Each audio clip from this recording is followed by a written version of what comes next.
Hi, welcome to HQ Live. I'm Vicki Houth from Handi Quilter, and my guest today is Jane Hauprich, and she is one of our field educators, and you are from Maryland. Centerville, Maryland, and I'm from Centerville, Utah. Is that just fun? That's very fun. Yes. Well, today, Jane is going to talk about one of my favorite subjects, feathers. How to draw feathers, how to quilt feathers, all different types of feathers. So let's get started. I noticed you have a book that you have published yourself on drawing feathers, and I love this because it has the plastic sleeve or the sheet on top of all the feathers to draw and practice, because practicing is the most important, right? Right. So tell me about this book. Well, I did this because so many times I find that my students don't practice, and they take a class and then they don't do anything with it because they just feel like they can't do anything. So I came up with this idea of creating the book, putting a plastic overlay over top of each page so that they can use a dry erase marker and they can practice over and over and over again. And anybody that's bought it tells me they keep it next to their easy chair or next to their machine, and they doodle on it all the time, and it just gives them that muscle memory that they need to be able to quilt feathers or any other kind of designs. Okay, so I know they're asking, where do I find it? Where do I find it? It's on my website. It's stitchbystitchcustomquilting.com. Okay, and we'll have a link to that. Okay. And so I'm going to turn this around now, and you're just showing the basic feather. What does a feather entail? What's part of it? So a feather, there's the spine of the feather. And what does the spine do? The spine creates the base of the feather that goes. It's the base of the feather and the shape of the feather. So it shows you where you're going to lay a feather, that Yes. spine, okay? Yes. And then there's the feather fronds that are the feathers that branch out from the side, and there's all different kinds of feather fronds. Okay, some people call those plumes instead yes. of feathers. Yep. In different countries, True. I've learned, but that's what we call it here. Right. So there's different ways of getting that feather. Yes, all different ways. Okay, so I see this is one way, and then as I turn the page, I see different types of feathers, and that's what we're going to learn today, is Yes. how to achieve. Do you have a different name for these feathers, like this feather compared to a feather that you do a backtracking over? Yes, this one I call the Informal Feather. Okay. And then the one that is the backtracking, And we'll some move. people say the hump and bump, but it is the Formal Feather. The formal feather, okay. Right. So you're going to refer to it that way today. Right. Informal. So which feather are we going to, I'm sure we're going to draw. We are going to draw, and we're going to start with the Informal Feather, and there's lots of different variations to the Informal Feather. Get a piece of paper and a pencil because you get to draw with us. So, and we are going to start that way, right? Yes. Can I just show a little eye candy Sure, first? absolutely. I'm going to pull out just one quill. Oh, let's see. Let's pull this white one. Just a little eye candy. Now, is that beautiful? Thank you. White. What fabric? Is this a satin? That was a Radiance fabric. It's a silk cotton blend. Oh, it's beautiful. Beautiful. Thank Okay, you. just a little eye candy. Okay, now let's draw. Let's figure out what. Oh, and we'll move back here, because if I had this book, I would take not a Sharpie marker. No, not a Sharpie. So Don't here's use a my Sharpie. We're going to set that aside. I would take a dry erase marker. Yes. And then practice. And the thing that I see is you've actually got the arrows, so they actually know where to go. Right. So do I get to draw this Sure. to start on this book? So if I start here, I'm going to follow up. And Right. you know, one thing I teach my students is your quilting machine is in front of you. It's not turned to the side. And so turn your book so that it's like your quilting machine and practice. And some people say to hold it like this, but so I'm just going to try this. And I didn't follow the line, but the lines aren't going to be there, are they? Nope. Okay, so I'm going to put this away and let you do the teaching. I just Okay. wanted to draw a feather. Okay, so one of the first things that people have trouble with is they do a spine and they start their feather and they come in and they go out like this, and pretty soon you have these fingers that go out to the side. But the key to that is travel. So you start, your main feather shape is a half of a heart. So if you can get that half of a heart in there, you're good. The other thing is, as you're doing the half of a heart, say you're working your way up, to travel down into that spine, to get that running start, to get up and get that next shape. Because if you don't have that running start, you end up with that instead of that. It's just like somebody wanting to do a long jump. They can't just do it standing still. They have to get that running start to get there. So if you don't, you need to do that to get that feather shape. So you've done one side. Do you find that the other side is harder? Is there one side you do better than the other? I do feel like people favor one side over the other. Okay. And what I tell people is also is whether you like to work from top to bottom or bottom to top, it's up to you. If you want to start out at the top and you work better working from the top down. So you still give it that running start. You go down. So then if you work better from the top down, then travel back up that spine and come back down the other side too.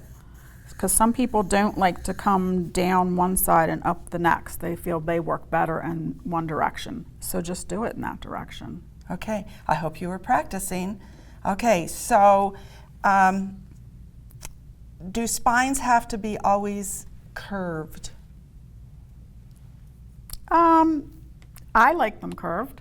Do you like them curved? I do, but if I had, I've seen quilts that there's two different sashings, maybe an inch or an inch and a half each, and they use that sashing seam of those two sashings as the spine, and so then it's a straight feather. And I do that quite a bit. I use a half of a feather for that.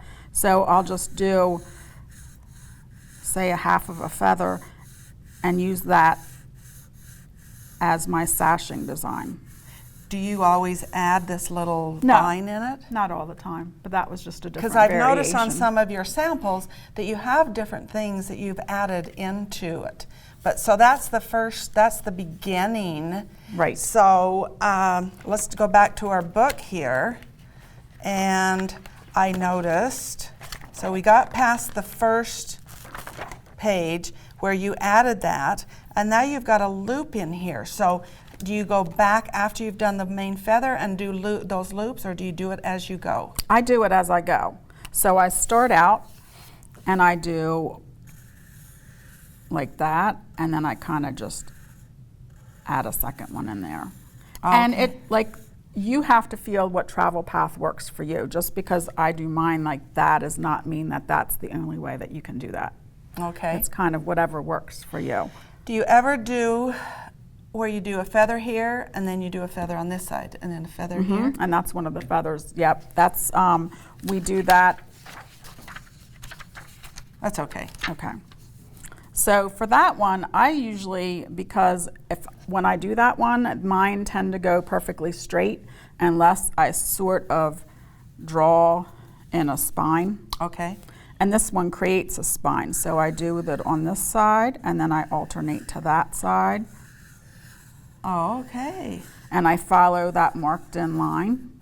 So you mark it, you don't stitch a spine? No, because this is creating a spine as you go. Oh, right. And really when you get to the top, you can travel back down and kind of connect all those anyway and create a spine in there. Okay. Nice. That is, I like that. Okay, so we've done the loop in it, and this book gives you the directions to go. And then I've noticed on these feathers, I'm going to move the plastic off of it, I've noticed that you've added a little bump in there that kind of looks like a molar of my tooth. Yep. Or so how, and to me, I think that would really free up some quilters. It does. Because I've noticed some quilters have a problem getting that rounded, and they end up with a little bit of a point there. And so I think that maybe that would help quilters. And that's very easy to do because you really just, you start with that and you just kind of wiggle. That was So easy. you come up and you wiggle. I can wiggle really easy while I'm quilting. That is, and I like it. I really Yeah, like the looks I do of too. it. And you can also add that little line in there if you want. You know, you can come back, you do your little wiggle, add your line, wiggle, add your line. I think that's pretty. I It like is, that. and it kind of looks like a leaf when you're done, you know, when you get it all stitched Yeah, out. okay. And then this, I want you to do that where you've got some small ones and then you grow up to the big ones. Okay, And let's, all right. because in a minute, we're going to get to the quilting machine and you're going to watch her actually quilt them. And we're on the Sweet 16. So I use the stand-up, you know, the long arm, and you are a pro at the Sweet 16, and they're so beautiful. Thank you. And the beauty of being on the suite also is that you can turn your fabric around if you need to. On the, you know, the stand-up, you don't have that You just option. have to turn it. But you can turn the whole quilt, Yeah, or if you're working on a as you're smaller piece, it's easy to maneuver it around. All right. Okay, so we're doing this Okay. small. Now, do you on this one? We'll go back here. On this, would you do that as a straight spine, or would you give yourself a nice curve? I would generally give myself a curve, but I treated this in here is so people can learn the shapes of the feathers first. Okay. And after that, then you can apply it how you want to apply it. But I really think that you can either treat it as a sashing or you can do it as a whole entire feather. Okay. All right. So How I'm do you gonna want me to keep draw this, it? I'm going to keep this right here. It's your feather. Okay, so let's just do it as a feather then. So I'm going to do my first one as a big one, and then I'm going to come in and do a small, a bigger one, You're and kinda see how I'm curling that kind of around. bending around. And that's the other thing is you have, you know, with feathers, you're free to kind of do whatever you want to do. Each feather looks different. I mean, you are totally making a different. And feathers aren't Look. perfect, you know. Feathers are like that in real life. It's like So- leaves; they don't have to look the No, same. they each don't one have of to them. be perfect. I have some students who say, I want each one to be exactly the same size, but that's going to be really hard to Well, do. and I know when you do spines, the deeper your spine, the feathers can't be the same size. Right. Because you have to, if you want to fill in the Yes. space, and we'll show that. But I just changed and went to another page because I see something different. Yes, This yes, is like an actual heart. right. But, you know, I don't know that I've ever seen it like this, but I And- think that'd be fun. Right. I just wanted to give people options because if you, instead of doing that, you can just come in and you boom, boom, boom.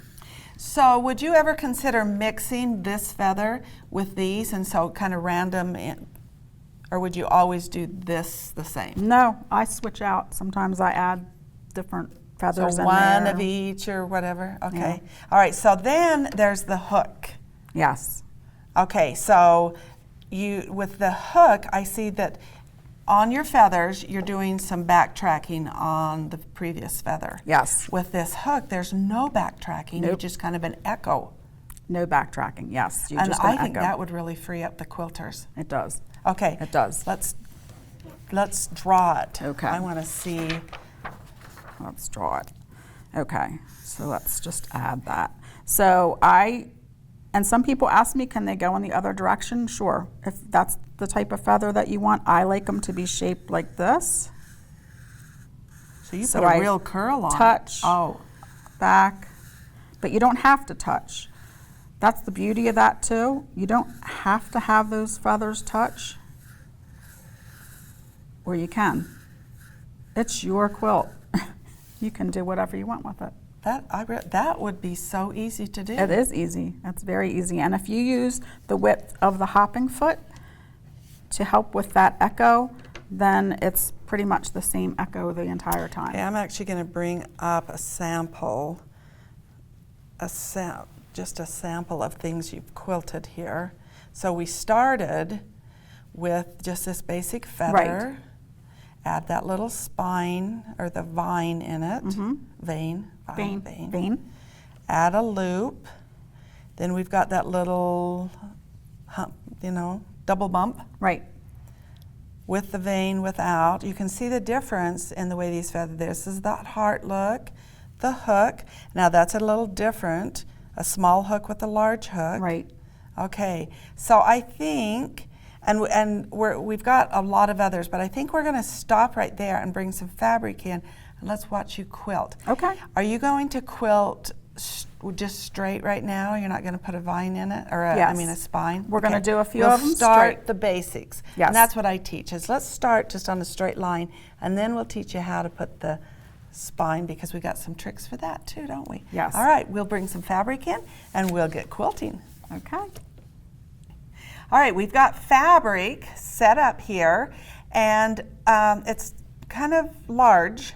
So I want you to tell our viewers how you prepare as far as the tools you use for your Sweet 16, how you prepare your fabric so that it's not hanging, or just give us an overview of, because you love this machine. And I do love this machine. It was my first machine ever, and I love it. When I have a large quilt to do, I typically will accordion the fabric towards the back like this. Do you, when you start quilting, do you start in the center of the quilt, or? Yes, I do start in the center. So if I'm starting in the center on this piece here, I'm going to kind of accordion it and keep it back like this, so it can go back and forth like this, and there's no drag on it. Okay. As far as the extra fabric on the side, the extension tables are wonderful, but if you So they go out to here. They do. They go out and they hold a lot of extra quilt fabric.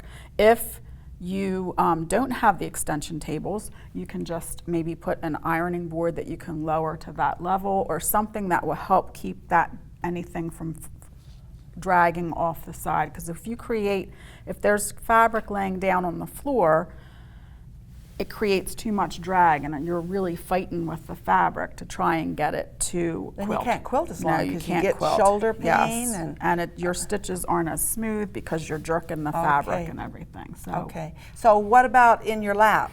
So in my lap, I do the same thing. I would accordion it in my lap. Okay. I do try and usually bring it up to the same height as the machine. And how would you do that? Maybe a pillow or something in there that would help me bring it up to the same height. So I might have it accordion this way. And again, it's just going to flow nice and easy back and forth like this. Okay. Or, even like this, it flows. All right. So do you use any special grip on your hands or anything because I find that my hands slide on this. Yes, they do slide. I do love my machingers. Okay. You can get those on our website. They are wonderful. They have your local quilt shop. At local quilt shop, yes, but on the website too. They have little rubber tips, so they grip. They're ambidextrous. You don't have to worry about which hand goes on, which glove goes on which hand. It's got on the top and the bottom. Yes. And so now I am set because I've created that grip between the fabric and my hands, and so now I don't have to worry about that. Okay. So I'm good to go. And then I know there's other tools to kind of manage the fabric that, like some people say like bicycle clips, but I know we have something at Handi Quilter. Right. We have these clips here. So it's it comes off of we use it on our Simply 16, but these are great for gathering it up. If you're working on a really large quilt and you really do need to gather some of it together and then accordion, you can, and that just keeps it all managed for you. Okay, so that's a couple of those on the quilt. It works really well. Yep. And if you don't have, you could even do it this way. You could use them on the sides also, so you don't have that drag. If you don't have anything that you can make the same height as the table, I've you always can do thought them back this there, way. but that's You can do it that way yeah. too. No drag. No drag. That's the most important thing, I think, Yes. other than learning the feather. Right.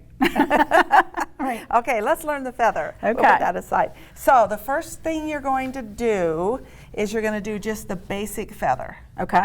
All right? Yes. And then I'm going to just let you quilt. Okay. So again, you're on the Sweet 16. So I can, if I'm not comfortable going in this direction, I could turn my fabric and work up and down if I wanted to. And Okay. just make sure it's all up on the table the way we need it to be. Okay. So I'm going to use this line as my spine. I'm going to do my needle down and needle up, and I'm going to grab that bobbin thread up. Okay. I'm going to take a couple of tacking stitches. So let's talk about what you've got the machine set up as far as you're using it in manual speed. What have you got your speed set? Are you happy with what you've got it there, or would you go faster? I tend to go a little bit faster than that, but right now I have it set at 36%. That's pretty slow for. Yeah. I mean, we can go faster. I'm good with going faster. I just want you to do what you're good at. But let's try it like that and see if we need to go faster. Okay. Okay. So again, I'm looking for that half of a heart. And I'm traveling down.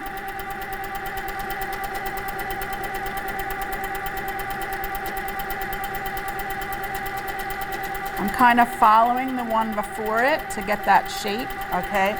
And they don't have to touch, I've noticed. You're No. not touching, which probably would be easier for the quilters so they don't have to worry about that backtracking. And some people ask me, does it matter if they touch or they don't touch, or do they all have to do the same thing? And they don't. Okay. Well, that looks easy. And Let's they're see just how laying, they're not standing up Right. totally straight. And I'm traveling down to get that running start to get the shape of the next one. Okay, so now let's move. Oh, well, what do you can do next? Let's add the little vein in there. Okay. And see how that dresses it So up. the next one that we're going to do is to add the vein. Right. Simple, simple. Okay, we'll start over here. We'll get that first one going. So I just come in and out. So I get this one. I notice your hands are like a hoop. Yes. You've got them just around it, just as if it's an embroidery hoop. Right. And I know there's lots of other options for holding onto your quilts, but I have found this one, the gloves, the best one. I've tried them all. Now, when I'm going in and out, I am not worrying too much about if that stitch line is right on the same as the one going in, because it's like a vein and a leaf. It's not gonna matter. And more than likely, you're using a blending thread anyway.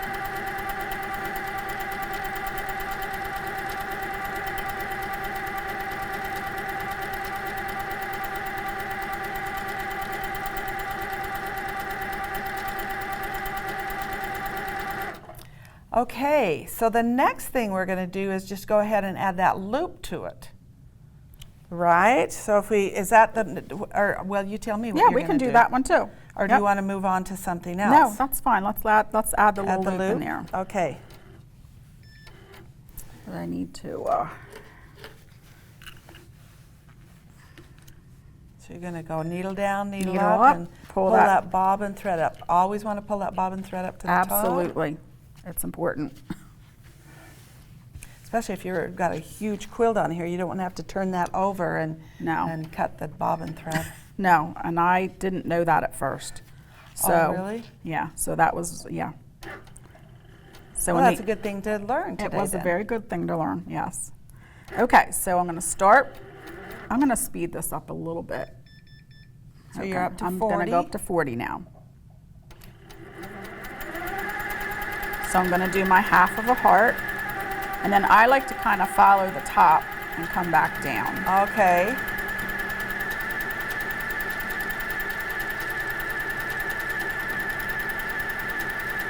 This is nice, a lot of different options to work with feathers.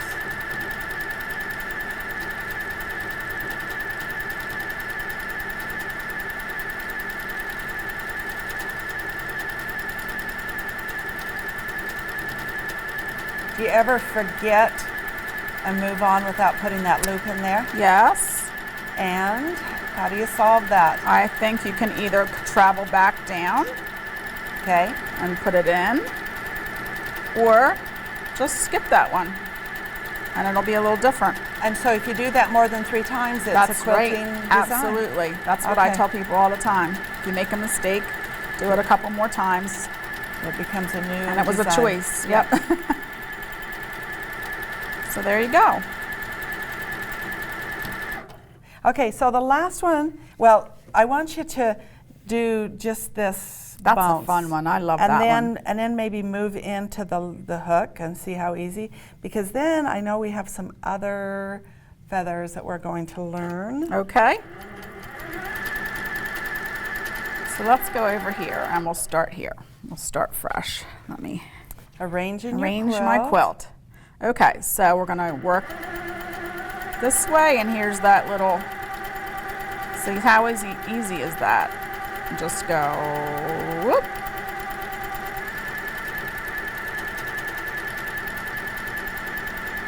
And if you want to, you can add that little vein in there. I Okay. think that adds something to that one. Mm-hmm. Gives it a little bit of character.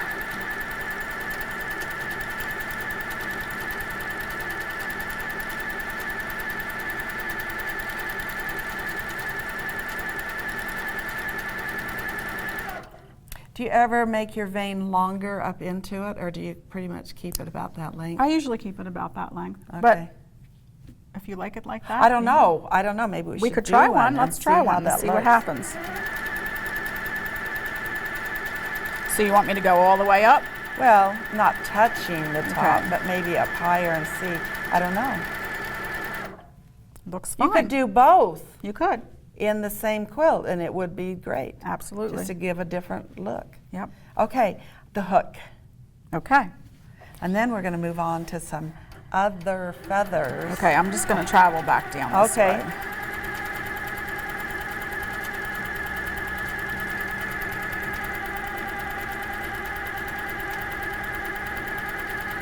All right. So the hook. Okay, let me arrange my fabric a little bit. Okay. This one is great because it is really forgiving.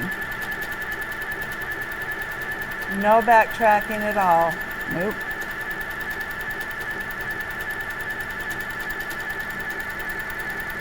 So I would definitely suggest a lot of paper and pencil to start with, right?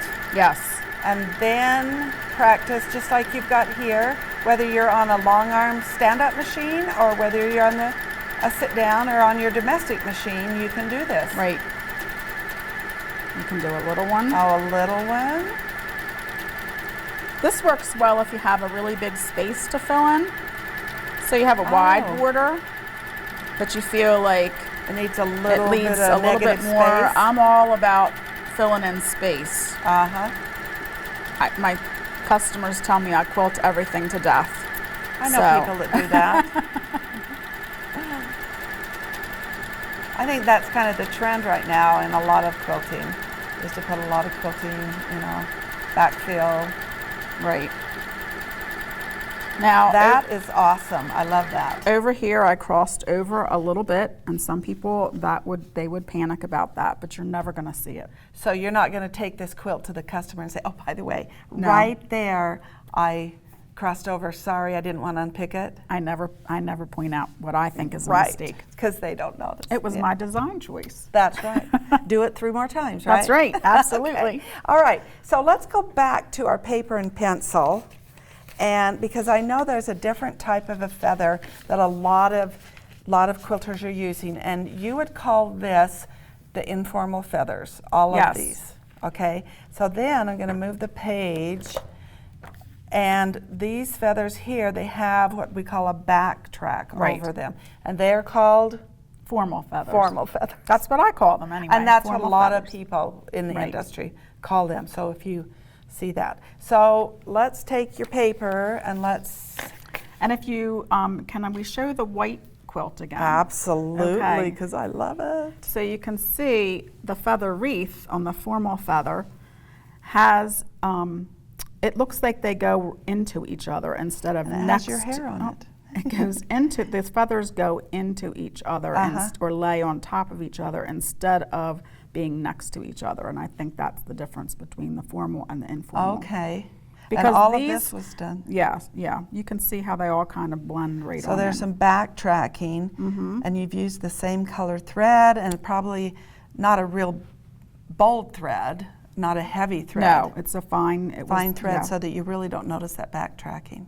right. Okay, so let's see how Okay. you do it. I find people struggle with this a lot, and that's why in the book I did this one first, because it gives you the way to backtrack. And once you get that backtrack down, So you've got then- every other feather has the backtrack. right, because you're only backtracking on every other one. Okay, so let's, So if you were doing these, you would start off with a teardrop, or if you were going to do a circle wreath or you were going to do a border, you would only do a half of one. just a hook. So once you have either your hook or you have your full feather, then you're going to come up and you're going to touch that. You're going to travel back to about there, and then you're going to swing back out and around. So you're going to travel up, bump, bump back, and around. So every other one you're traveling on. So bump, travel, curve Okay. back around. Okay. And So sometimes you would have put your spine in first, so you had a path to lay these. yes. And sometimes I have a hard time with, if you put a spine in and you even do that top feather, these really need to be done from the bottom up. So you're going to have to travel back down your spine, or you could just stitch in a spine and start down at the bottom. Okay, because I know, so when you say they have to be started at the bottom up, if they're going to lean that way, I know that if you want them to lean this way, then you can start here, but they have to lean the opposite way. Right. And you always want your feathers on both sides to lean the same way. Yes. So you got to decide which end, because I know, can I borrow that? I know if I were to start down here, we'll put this little loop here. Then I could do that, right? Sure. Yes. And go that way. Yes. But But you're always starting at the opposite always- end of your top of your Yeah. feather. Yeah. yeah, I know, because some quilters say, well, I'm trying, I can't make it work. Yeah, you got to go to the other end, and they lay. Yes. I tend to start I start stitching at the top of my my spine, and then I travel down, I stitch down, and then I start my feather by stitching like that. Okay. And the nice thing about the formal feathers is you really can swing those out and around in any direction that you want to. If you want to do a little one. Yes. So they really do go around curves that's really beautiful. nicely. You can play with them and do I love do doing whatever you this like type to do. of feather. Yeah. So let's quilt this type of feather. Now, just so you know, we don't advise you to do all your drawing on top of your quilt, especially with a Sharpie marker. no. Move it to the side and get a pad so that it doesn't go through the back and create anything on your quilt. That would be disastrous, or even a dry erase marker. Right. So don't draw on No. your quilt. I have now, had- if you want yeah. to, I have actually helped some quilters that they just say, I can draw it, but I can't quilt it. And so I'll have them use a disappearing, some marker that will go on their fabric, and they can draw those feathers, and then they can use that to quilt. And then they'll wash that away, or it'll disappear. Right. But Right. practice on paper. The other Now- thing is too, is you could use golden threads quilting paper. And if you found a feather that you really liked, say from my book or online or wherever, and you traced that feather onto there, you could put it onto your quilt and you could quilt through that paper and get that, to try and get that, you know, that motion down, and it would help you get a more accurate feather if you felt you needed that. Okay. So one thing that I was just going to bring up, and we're just a teaser for now, because we're going to go into this in a few minutes, is to get that perfect spine that you're going to draw across, you know, quilt across your quilt, is we have about 7 different wave rulers, and there's 2 different waves on each side, and this is a real gradual wave. This is more a deeper wave. I love using these. I do too. To get my that nice undulating curve to put my feathers on. So we're going to go to that in a few minutes. I just wanted to just tease them for a minute there because you're going to use that. All right, so let's actually do, and I'm going to bring up the sample that you've got. So here's your one that you talked about. Okay. With your kind of the practice, and then this is actually what it's going to look like. And if you look really close, you can see where that that backtracking is. Now, what if I'm not very good at this? I'm on my long arm, standing up my Amara or my Avante, my Fusion or my Infinity, and I'm not very good at backtracking. How do I camouflage that? What do I do so that it doesn't scream, oh, you missed the line? I tend to always use the same color thread, or a thread that blends with the fabric, so you're not going to see that many mistakes. So don't use a variegated that it goes blue and then backtracks red? Probably not for feathers, no. Okay, well that's a good thought. Not okay. that that's wrong to do. I mean, I'm sure they'd be beautiful, but. All right, so let's do some formal feathers. Okay, so I'm going to leave this first one open-ended, assuming I'm just going to do a hook. So there's my hook. I'm going to backtrack on that, go to about right there, and bump back out and around. That was perfect on the sit down. I think you could get it better. You have more ease of getting it exactly on it. So you're going to hit, bump back, perfect. And around. Those are beautiful. You could do, like I said, you can do whatever you want. If you want to squeeze some in, you can create them to go in any direction that you wanted to go. Whoops, I missed that one just a tad bit. Oh, we won't tell. Okay.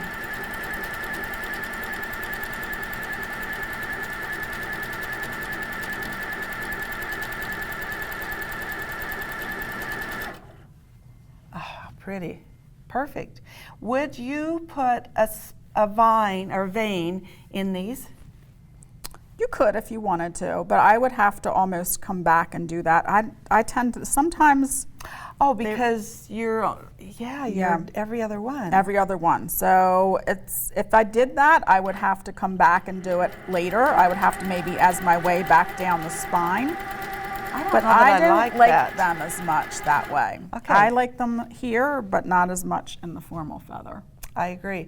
So do you ever do formal feathers that are really long and Victorian, I think some people call them, really long and slender? Or do you keep yours more plump? I don't know if that's what I'd call it. You can do them. I have done them all different ways. Can we do some long and slender and see? Sure.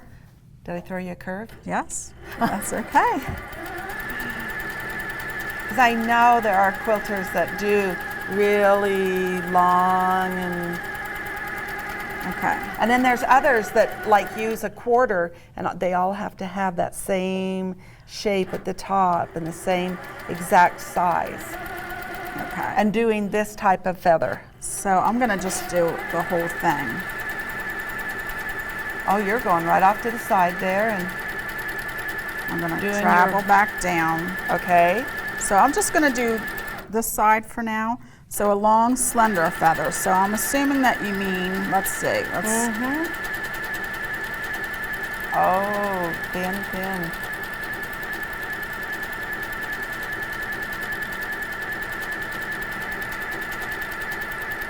Kind of like that? Is that Yes. what you were talking about? Oh man, I didn't throw you a curveball at all. You totally knew what you were doing. And again, I didn't hit right on, but that's okay because I would be using the same color thread as the fabric. Those are pretty though. Do you always make sure you go down to the spine and touch the spine? I like to, but you don't have to. Okay. More so with the formal feather, I think you do need to. I mean, you could do that, but then, see that one? That doesn't work as well. Yes. Now, when you're doing the informal feather, I don't necessarily always touch the spine with that one. Okay, let's pull this out here and show the difference. Okay.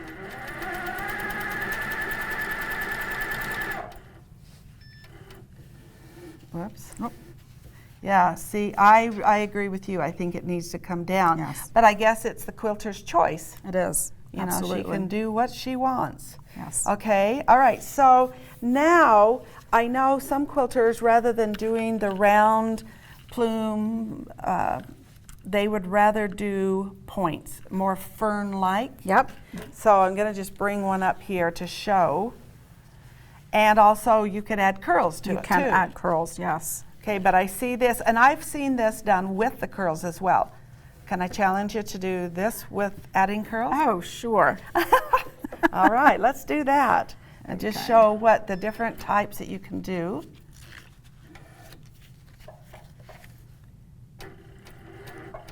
Okay, so let's just add the fern.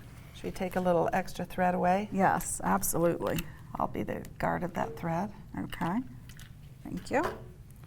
Okay, so for the fern, I tend to go kind of like a S Oh, okay. and come back down. The nice thing about that is it does end up looking like a live, you know, a plant type fern. And so, you know, they don't all have to be the same shape, but you still do have to kind of travel down to get that. See how I'm traveling down to get that So shape. it's kind of an echo back Right. from what you've just quilted.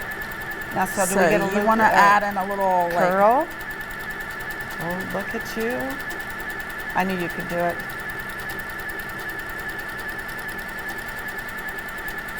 You make it look so easy. I like how you go back on that line and give yourself some running. yes, that's very important. It's hard to do it if you don't do that. And you could do a swirl the other way if you wanted. Okay.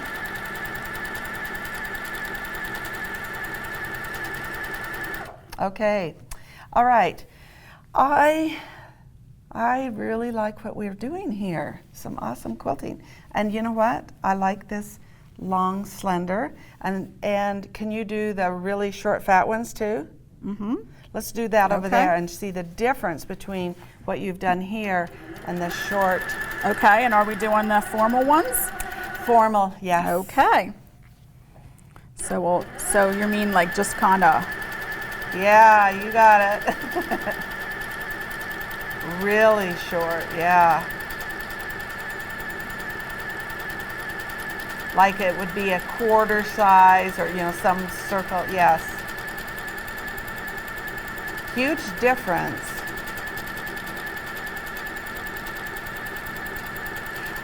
So when I'm doing feathers in my borders, I like to fill up my borders. yes. So if this doesn't fill the borders, then you've got to choose something to fill that up. Echoing back Yes. over the top. So my choice is if I have a border or a sashing that's not going to fill the space, I will go back in and I will echo that. So it defines it more. Ooh, that's Yes, pretty. and I use the hopping foot, the distance of the hopping foot to keep my spacing the same. Okay. And then once I do that, if I still have that, I usually, depending on what type of a quilt it is, I'll do some straight line quilting in here. And that straight line quilting will bring the focus to the feather. So I noticed this has that echo, and then you just did I some did a little stipple. stippling. But you could do the straight line like piano keys. Right, for a border. Right. That would So be really yeah, you nice. know, or even something simple like I call this like a curvy straight line. Oh.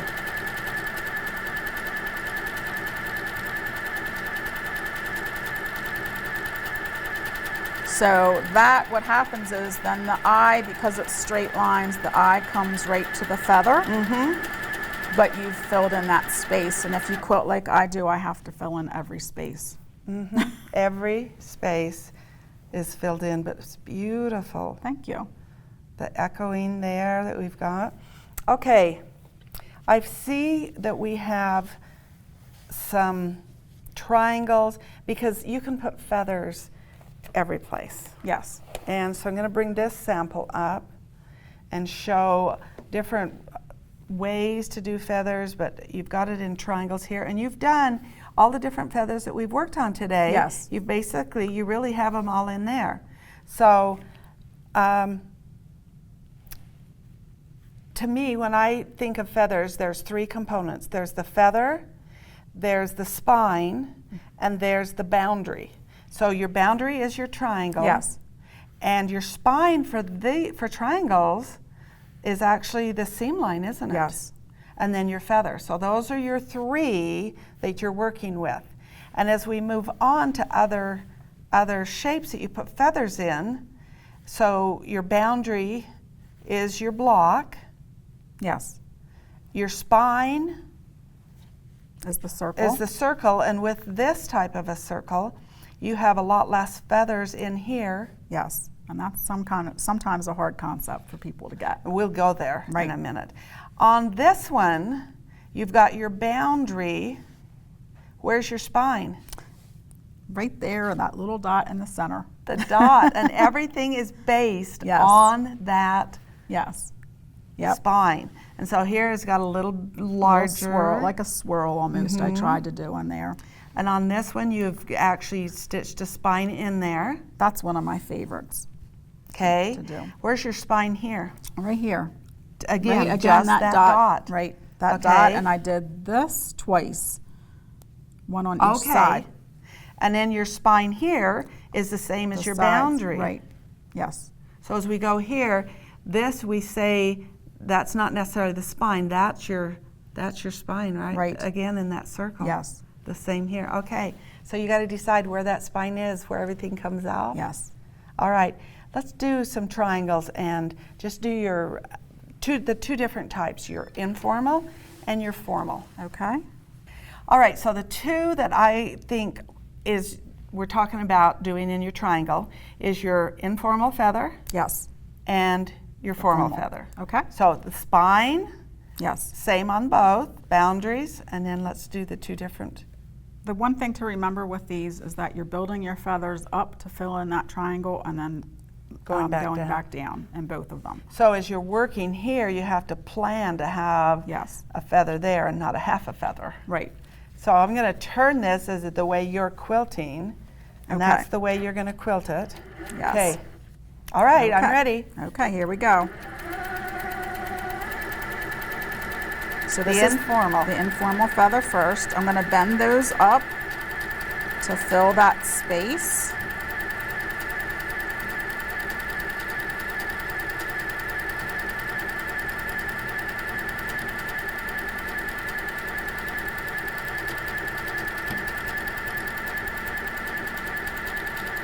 So if you were doing a quilt with a lot of triangles, would you make sure you put the exact same amount of feathers in each of the triangles? I get asked that question a lot.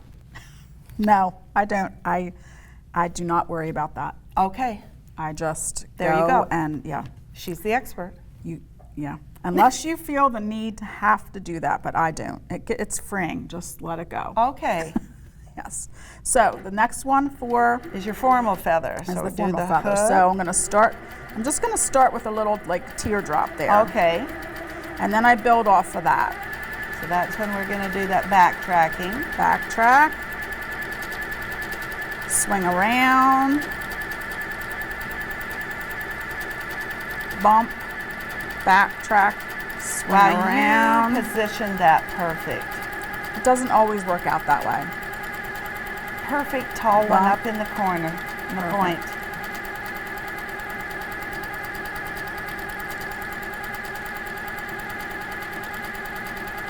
And one little baby one in there, and it's beautiful. And you're done. There you go. Okay, so I have another one that I want you to show. Okay. Is this fern here with this cute little, almost looks like a peacock feather. And that's a fun one. And I think if you don't mind, I'll do it in the big triangle over here, because I have done this on as a setting on the setting triangles on the side of a quilt. I'm just going to stitch right on over there. Is that okay? Great. Okay.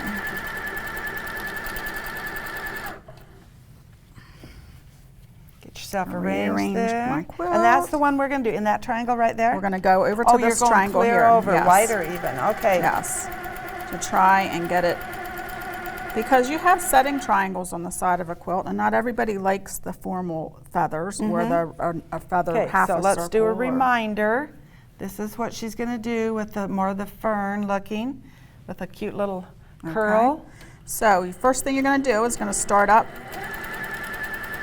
and make yourself So that's like your a spine. little hook. Oh, And then you're going to come around and you're going to do a point and back down to about here. And then you're going to start your ferns. And this one you don't come back into that first spine. okay. It kind of creates a second spine.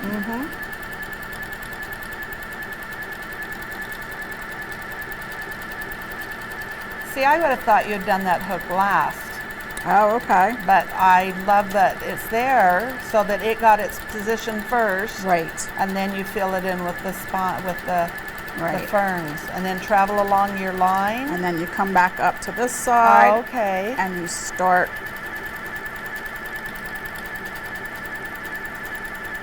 They can touch. They don't have. I usually don't have them touch, but it doesn't. See, it doesn't matter if that one touched and the other ones don't. It doesn't matter.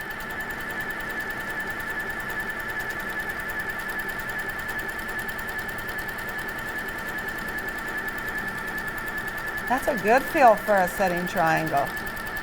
You know, not everybody wants feathers on their quilt, but you can still get them in. And it can be done on the long arm stand-up machine or here. Yep. And you can quilt it. The thing that I would encourage our viewers to do is when you're drawing this, because you're going to draw all these first, is when you're drawing this, that you're going to draw it facing up, you're going to draw it facing down, you're going to draw it to the left, to the right. Yes. So then when you get to the quilt, you can do it in all those directions. Right, absolutely. And it works. That's what you need to do. You need to practice all your designs in all different directions. Yes. Because that's the way, when you're on a long arm, that's the way it needs to be done.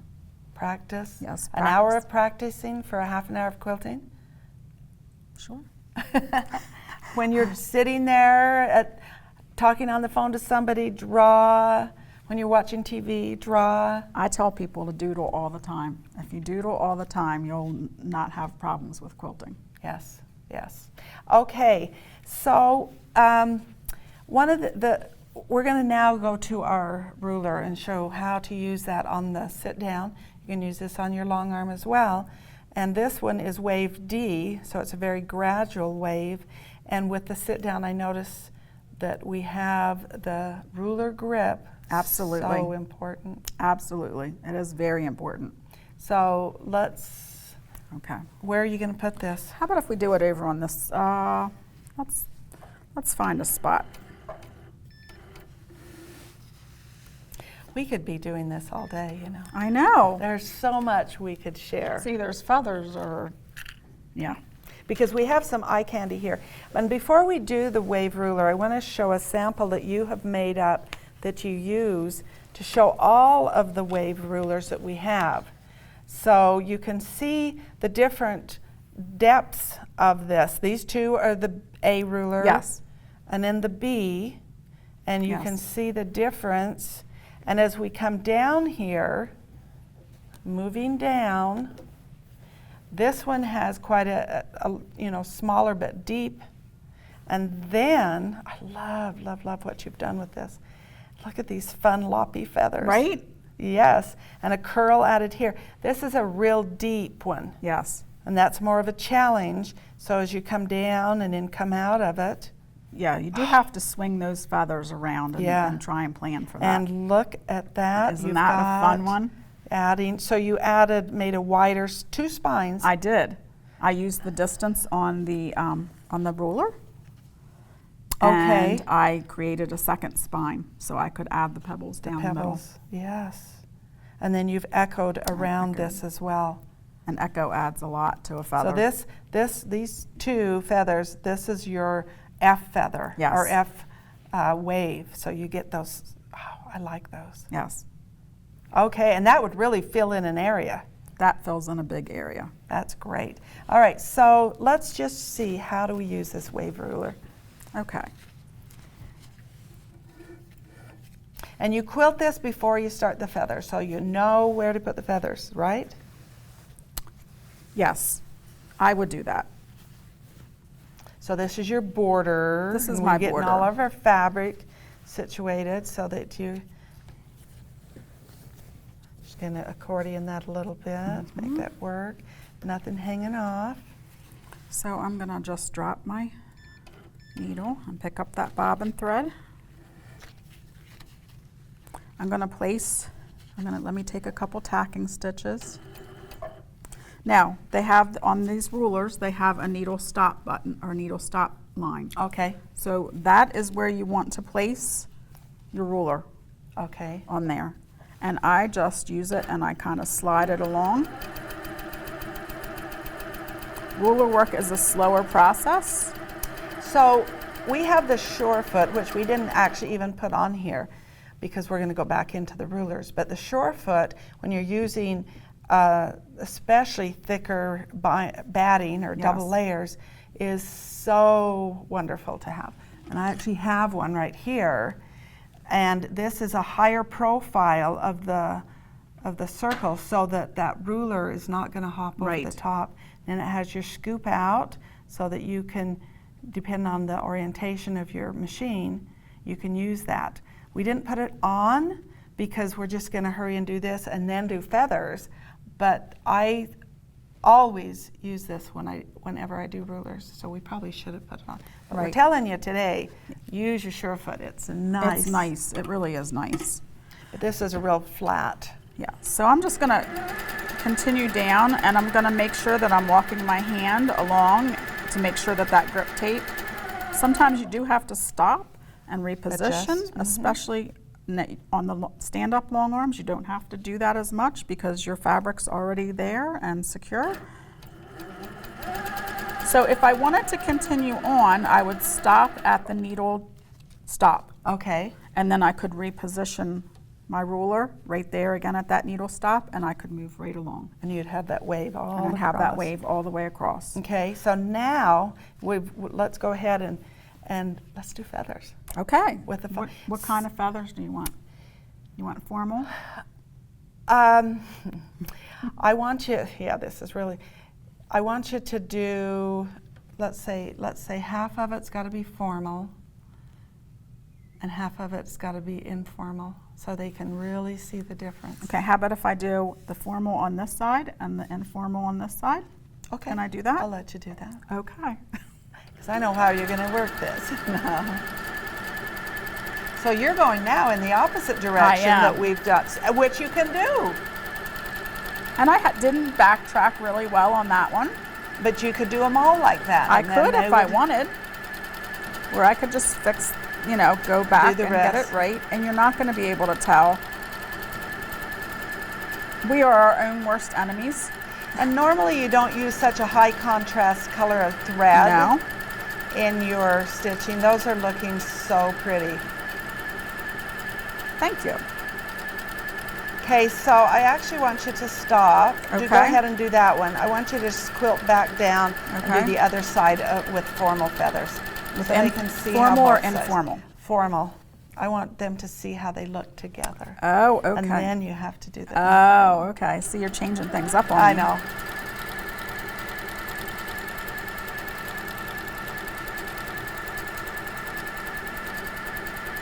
So if you were filling up a border, you'd take all of those feathers out to the seam, Right. out to the edge.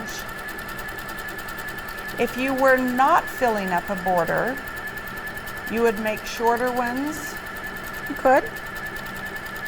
Like even here, I Like could that. just go And so you leave some little negative space. right.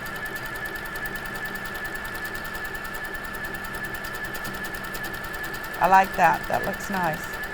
Okay, so now from here to the end, you get to do informal feathers. Okay.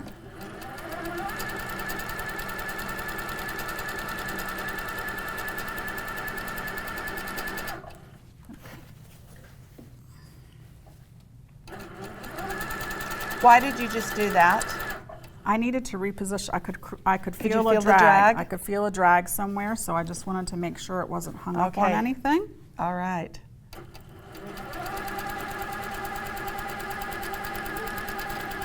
Want that free, and those gloves help so much to get that. Absolutely.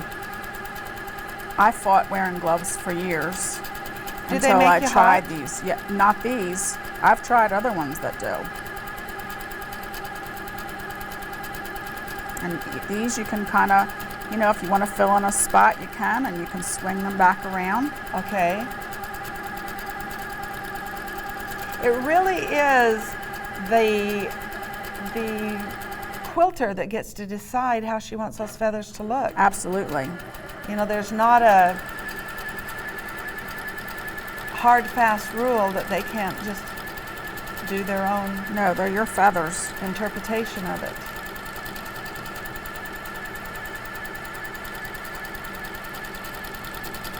So this one, you are going back down. On the formal feather, you actually stitched down the vein and came back. Yes, So that's the way it has to. That's the law, right? that's the law. Okay.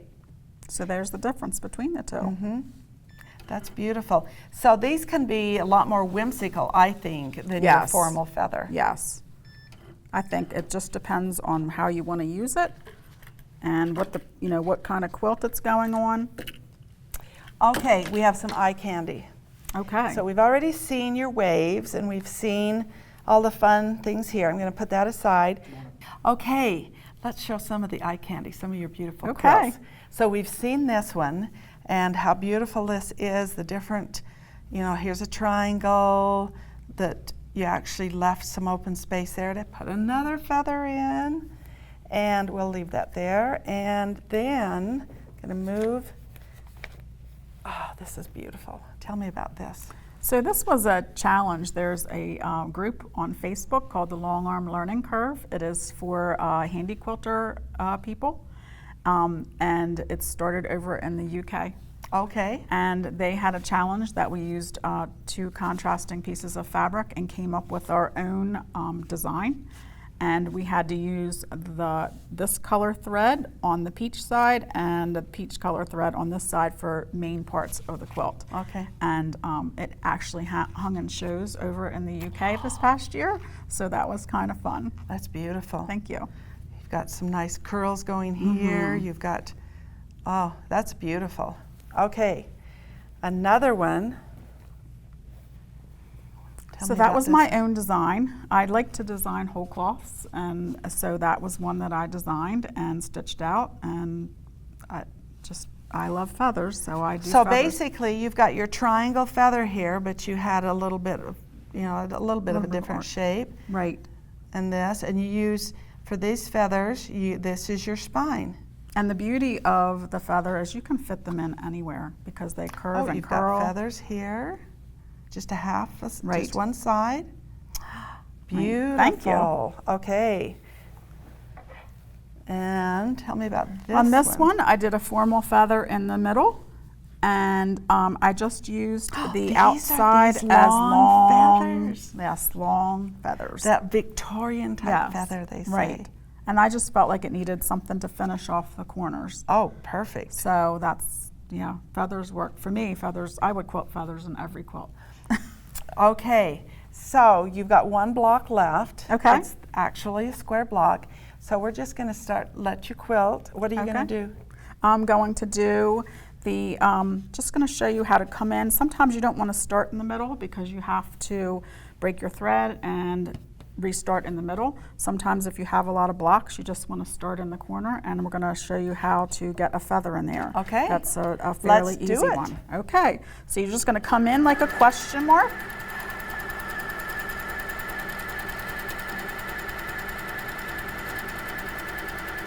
And as you finish out the question mark, you're going to make that first frond, or that first plume. Okay. And it's usually a long one because you can't fit that many in that section.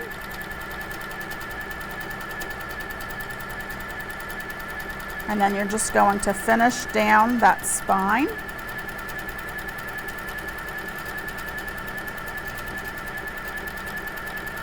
And these are informal. Could you do the formal ones on this one? Not very well. Okay. It's good to know before I try it. And so this one you're just going to come around. So are you going to actually fill in this whole block? I am going to fill in this whole So there's block. going to be short ones and really long ones. Yes. Okay. And I'm not necessarily coming back to the spine all the way Okay. because you don't have to. Oh.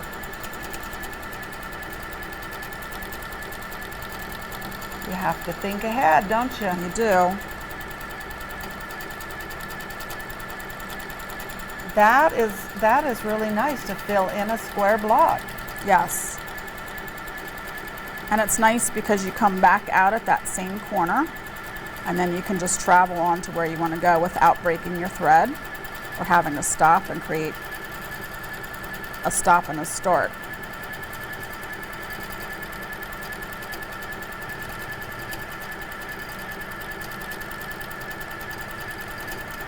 Again, I'm reaching it out I see that. to try and fill in those areas. You thought ahead. You have one feather left. Yep, Is that one right? feather left. And then if what I want to get back out, I'm just going to travel along that spine again. Okay.